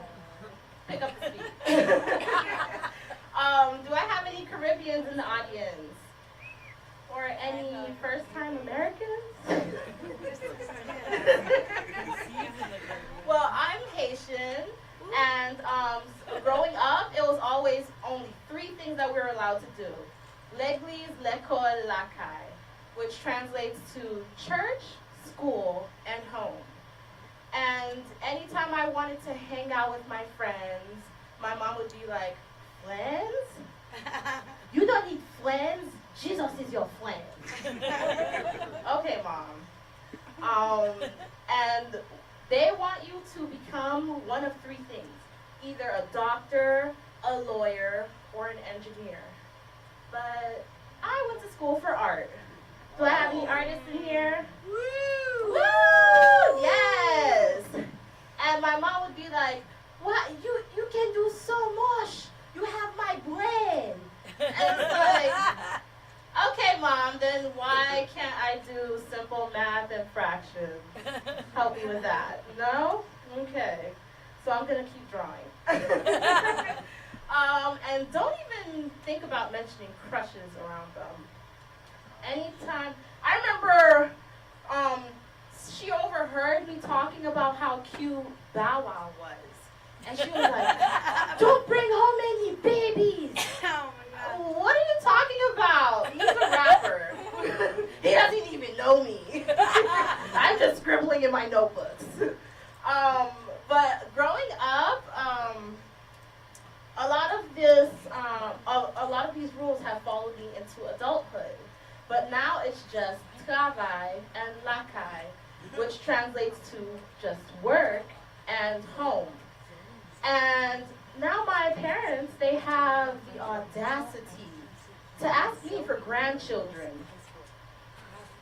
Like, whoa, what the fuck are you talking about? What happened to not bringing babies home? When I was in the 4th grade crushing on Bow Wow, I was a little boozin', which means a little whore.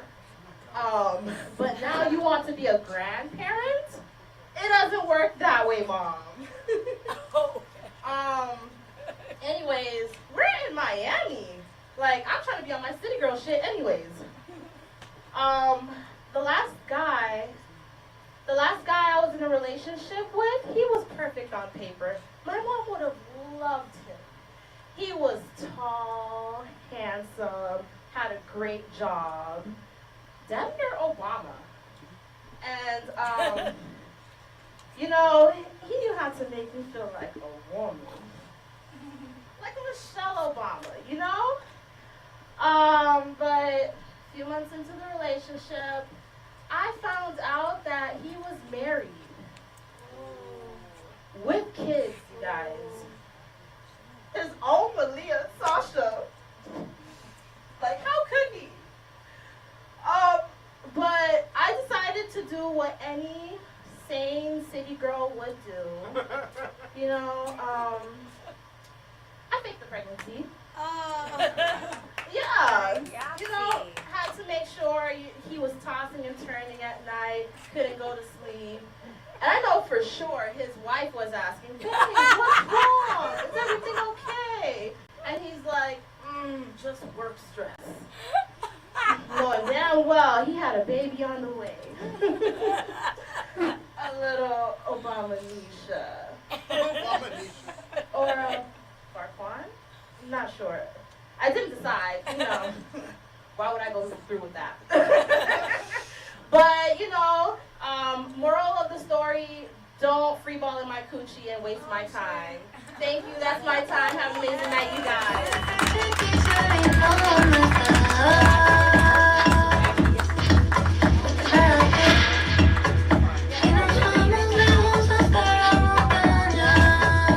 Oh, that was absolutely phenomenal. Everybody, are we all having a good time? Yes. Did Lucetti make you laugh so hard you miscarried? I knew it. I knew it. I knew she did. I'm wondering how we're doing on the open micing list. I am almost drunk enough to drive home. How do we all feel? That's what the fuck I'm talking about. I love it. All right. Would you be interested in open micing? I guess that's our answer. All right, everybody, put them together for Eric Diaz.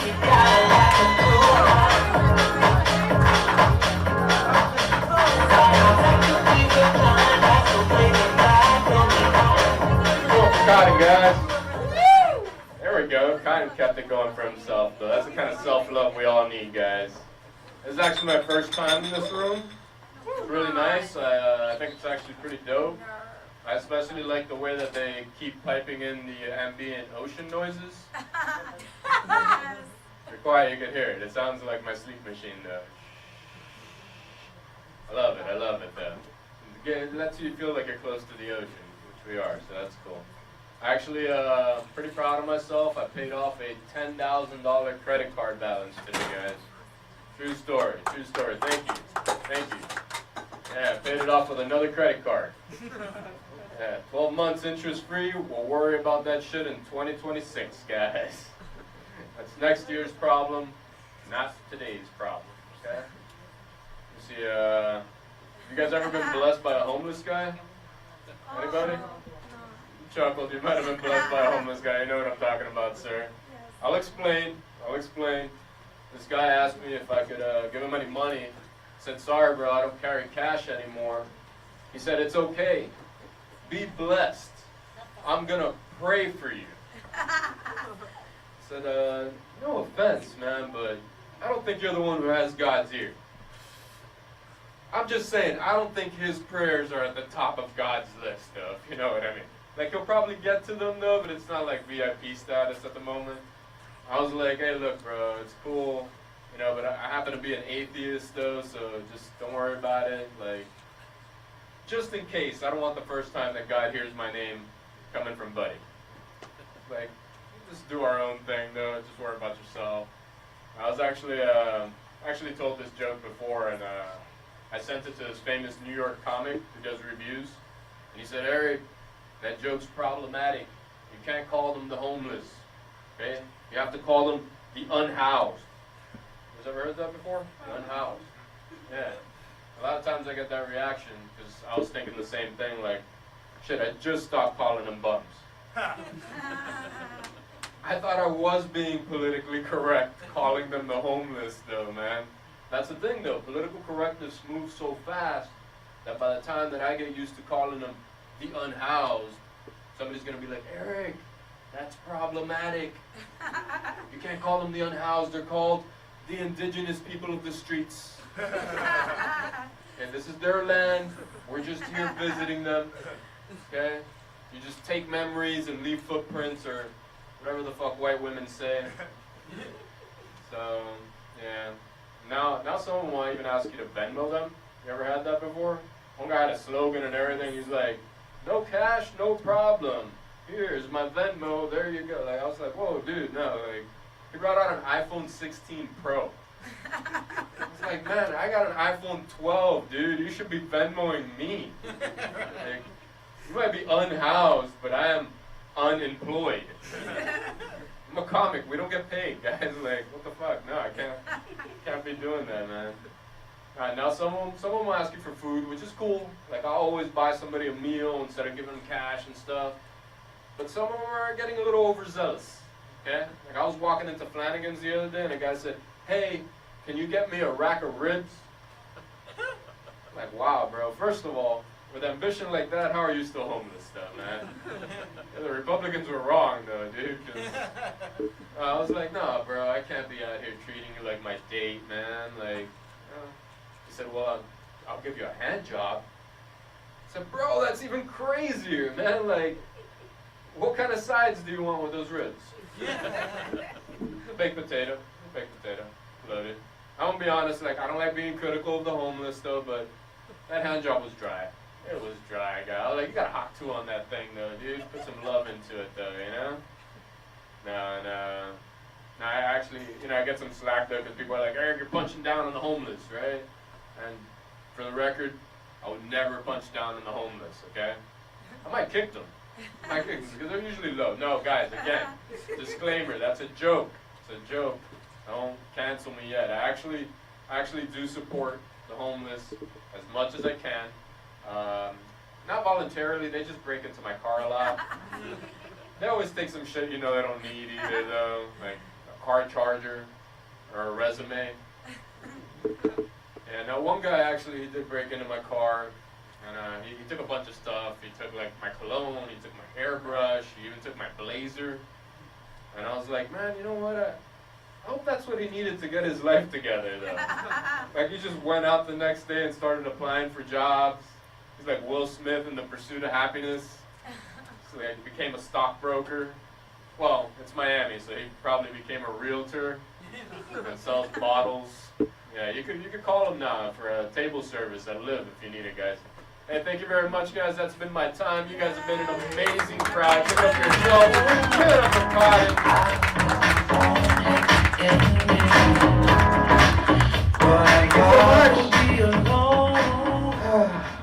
I'm realizing more and more that nobody, I feel, okay, can I just say for a second, I feel like, oh gosh, did it fall out of my ass again? I'm so sorry, you all. This is my phone right here. You can tell it's mine because of all the cracks. All the crack I'm trying to buy with my phone. No, what was I gonna say? Okay, so everybody put them together for Eric Diaz. That was fucking awesome. I love the Unhoused. One of the other things I was gonna say is that I can tell who's a good sexual partner and who's not, because with this situation, everybody's trying to like put the tip of the microphone in. It's never gonna work that way. Can I tell you what you gotta do? You gotta take all of this girth of the microphone and press it against what looks like an impossible situation and just snap it right in. And just snap it right in. Whoever could have guessed that, or whoever would have tried to do that, whoever would have done that, whoever's clapping, whoever's over there clapping, take my number. It's 516-817-9893. That's right. We've got some conversations to have. What else am I going to talk about? The Unhoused. I love the Unhoused, and not just because many of them share so many things with me, right? So many people are unhoused because they're LGBTQI. Right? They were kicked out. They were asked to leave their homes, right? So many people are unhoused because they've got, mental stuff that's going on. They've got, schizophrenia, untreated. They've got bipolar disorder. They can't pay their bills, all types of different stuff. And let's face it, I can't pay my bills either. The only difference is I'm squatting. They can't kick me out. Let's be real. And then one of the other things I love about the Unhoused, for whatever reason, they see themselves in me. And so they're very honest with me.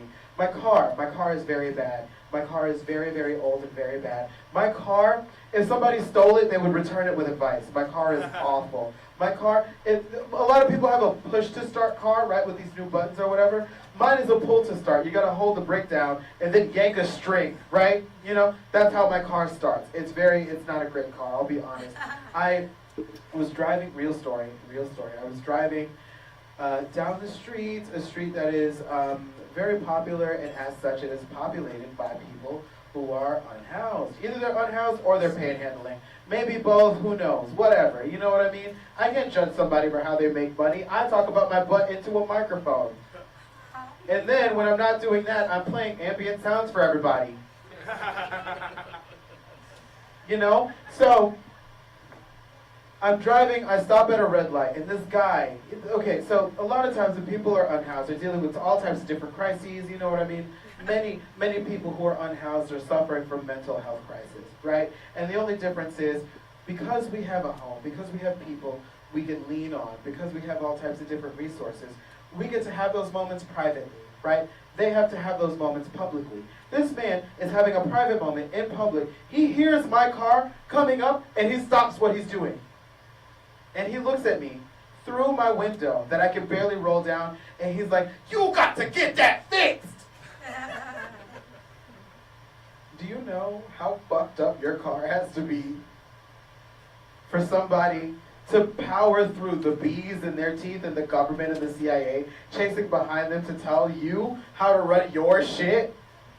And the problem is, he was right. My axle was broken. I was going to have a tire actually fall off. You know how people say, oh, I'm going to drive my car until the wheels fall off?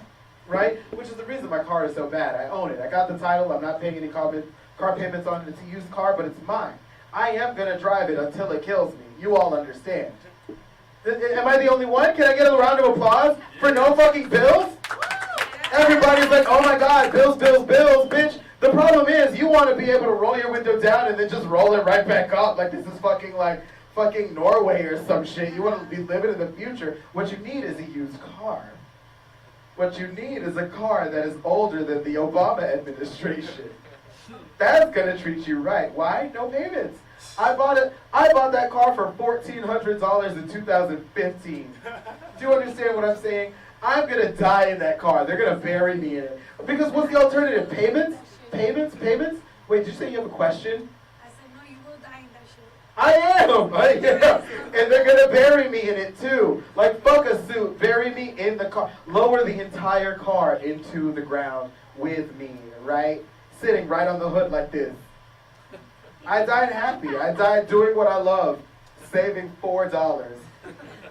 Oh my God. Oh my God. Speaking of $4, can I tell you, I was late the other day. I was late the other day. I was 2 hours late to work. And my supervisor, my fucking supervisor, she told me, she was like, I'm not going to pay you. It's a corporate job. I could actually sue the shit out of her. Not gonna. I'd rather tell you all about it. She's like, I'm not going to pay you. I'm not going to pay you this money or whatever because you were late. You weren't here. I'm not going to pay you. I can't pay you or whatever. Which, like, I looked at her and I was really sad and I was like, but miss, I had some big plans for those $8. Like, what the fuck do you mean you're not going to pay me for 2 hours? Get out of here, bitch. I'm on welfare. Like, what do you mean you're not going to pay me? You're already not paying me. Whatever. Okay. So we're going to talk about some other stuff. What are we going to talk about? I feel like we've talked about it all. Are you all ready for your headliner? Are you all ready? Are we having fun during this open mic? Woo! Good. Are we all almost as drunk as I am? Yeah. I'm so drunk I could fly a plane. It's true, it's true. I'm almost drunk enough to drive home. I'm going to get one more shot. But before I do that, we've got to talk to somebody who knows all about butt sex, homelessness, and forcing it in. Everybody put your hands together for Arnie Roach!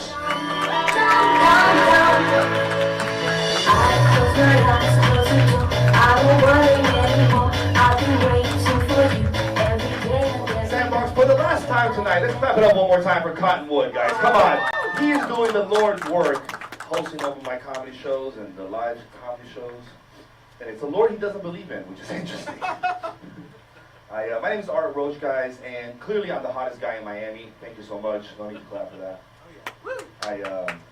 I actually, it's pretty bad. I'm from Brazil originally. I was born in Brazil, but I was raised here in Miami. And I know I'm ugly because a gay guy has never hit on me in my life. Like, not even one time. I did a show in a gay neighborhood one time, and one of the gay guys was like, nah, you're not that ugly. I was like, hit on me then. Let's go. What's up? What's up? And he didn't hit on me. But I am working on myself. I'll be 40 years old in July, so I'm 39 years old, and oh shit, happy birthday. Thank you. It's still July, so I'm not 40 yet. But just so you guys know, like, when you turn 40, you have to get a prostate exam. It's like one of the things as a guy that you have to. I mean, you know, some of you have already done it, but and if you're a young man, you don't know what I'm talking about. Just know that there's a doctor out there somewhere just licking his fingers right now, just thinking about the day you turn 40. But I'll be 40 in July, and I'm not nervous about getting the prostate exam, but I prepare for exams. So I've been getting one every week since the beginning of the year. Just to, you know what I mean, get used to it. I'm not going to clench up on the old man on the big day, right?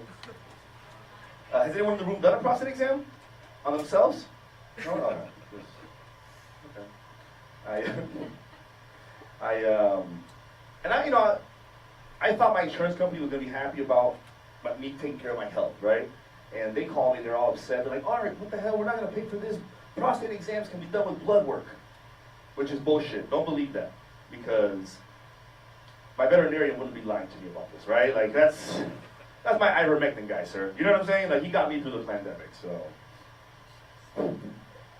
Thank you for your cheese. That's as good as a laugh. I'll take it. Like, when there's 3 people in the room, I'll take it. I have been working on myself. I will be 40, like I said, in July. So I've been, like, thinking about different things. You know, I'm a comedian now, so I want to, like, life's, you know, pretty fun. Not good, but fun. So I want to live a long time. And so I started taking my health a little more seriously. I started taking a multivitamin every morning. Anybody do multivitamins in the morning? Yes? Yeah? See, like, I haven't seen the health benefits yet, but my pee smells so weird. It's crazy. It smells metallic, you know? It still tastes the same, though, which you wouldn't expect, right? It smells betrays you. I have been losing weight. I lost about 40 pounds in the last 6 months. So thank you. Very supportive. Thank you. And when you're a comedian, you lose that kind of weight, people bust your balls, right? So my new nickname is Art Zempic. I would never put that shit in my body. I did it the old-fashioned way. Tapeworms. Who said cocaine? Okay, fine. A little bit of cocaine, right? If you have some on you right now, for example. No takers. Okay. Sometimes it works when there's more people in the room. Are you guys from out of town? I got here a little bit late, so if they already questioned everything, okay. So you guys know that it is you're being culturally insensitive if you don't do a little bit of cocaine while you're in Miami, right? You know that, right? It's a cultural thing. It's not, it's like drinking the little Cuban coffees. You know, you have to do at least once. Is there ayahuasca here? Ooh, sir, you have found yourself a keeper.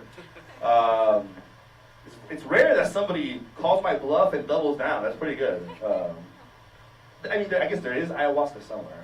There's actually Cotton. Where's Cotton? We'll find out. I had to stop drinking alcohol like 5 years ago. I just realized that, like, I was only drinking to black out, right? And I was only blacking out to wake up at P. Diddy parties. And now that it's on trial and all of you guys know what's going on, it's not fun anymore, right? It's just not the same thrill. So I had to cut that out. But I do smoke weed. Sandbox, you guys in the back are cool with weed? Clap it up one time for weed. If you're cool with it, yes. Sir, you okay with weed? You're smoking J right now, you said? Everybody does. Oh, well, that was a secret passcode you had to say to win a free joint. Here you go. I'm not gonna throw it to you, but I'll just hand it to you after I said. Don't worry about that. But yeah, it's a free joint for you guys. I don't drink, I smoke, so instead of buying you guys a drink, I'm gonna give you guys a joint, you know? And, but weed is so fucking weird, man, because like last year we voted Amendment 3 to keep it illegal here in Florida. But there's a weed store 2 doors over where you can buy real weed. So it's like kind of complicated. Like what the fuck? Like I'm an adult, right? So I have a weed card. I smoke it legally. But I only have a weed card because I have really bad PTSD. Because I was violently arrested for having a bunch of weed on me back in the day. So riddle me that one, Batman. You know what I mean? And now the store I go to is in the same plaza where the cops almost killed me. So really, I'm a victim of the state, right? You should be buying my weed. That's what I'm saying. But I'll leave you guys with this last thing. The weirdest thing, the honest truth is, the weirdest thing about weed is none of that. Is the fact that my dad has the balls to come over to my house. And as soon as he walks in now, he's like, hey son, what's up? We smoking or what? Oh my God. I'm like, Dad, oh my God, remember that time that you put me in fucking rehab, motherfucker? He's like, oh, I'm like, yeah, go fuck it. He throws 5 on the table, we smoke out. Guys, my name is R. Roach, thank you so much. Give it up for Cotton Boy, he's the fucking man. Alright, check it out.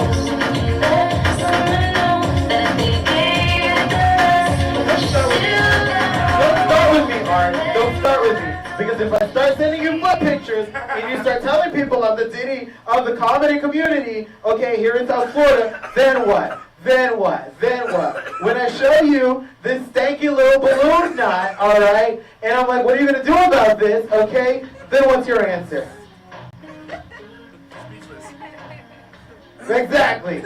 Alright, so listen, we've all had a phenomenal night. We've talked about it all.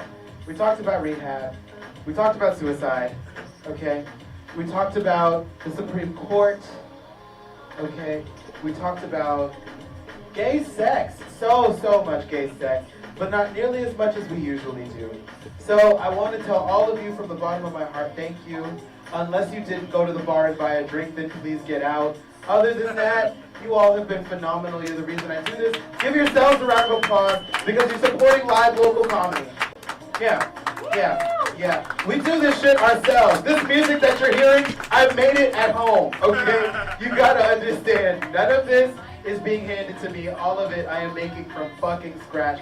So I appreciate all of you and your support and your love. And I want you all to love on each other, laugh with each other, laugh with your loved ones, and also get the fuck out. Thank you, good night!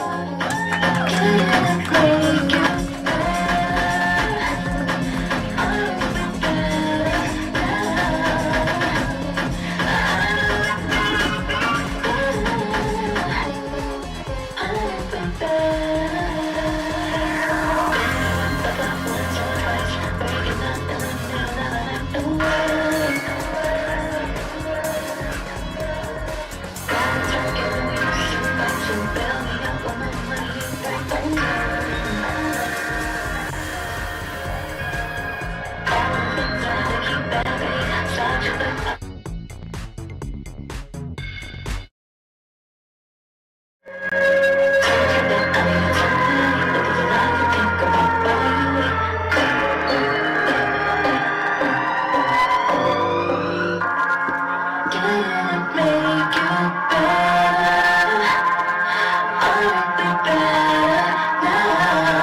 Come through, it'll be cool.